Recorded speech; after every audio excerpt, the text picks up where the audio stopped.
Constructors and destructors are special member functions of a class that are used for initializing and cleaning up objects respectively.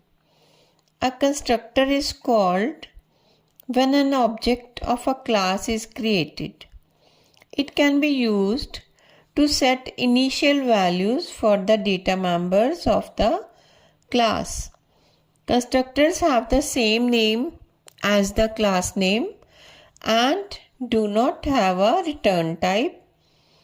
A destructor, on the other hand, is called when an object is destroyed.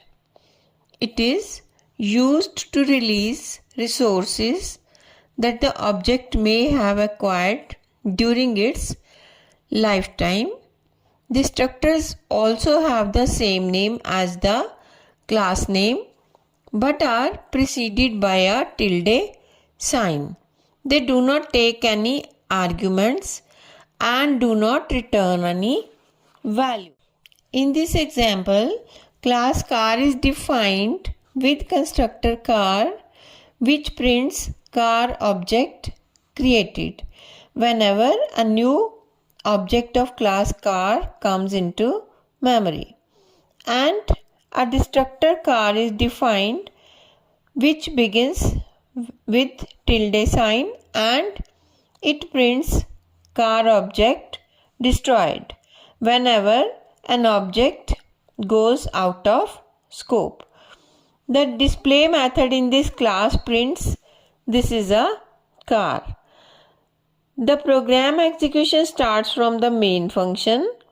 An object my car of class car is created and this statement is called to constructor.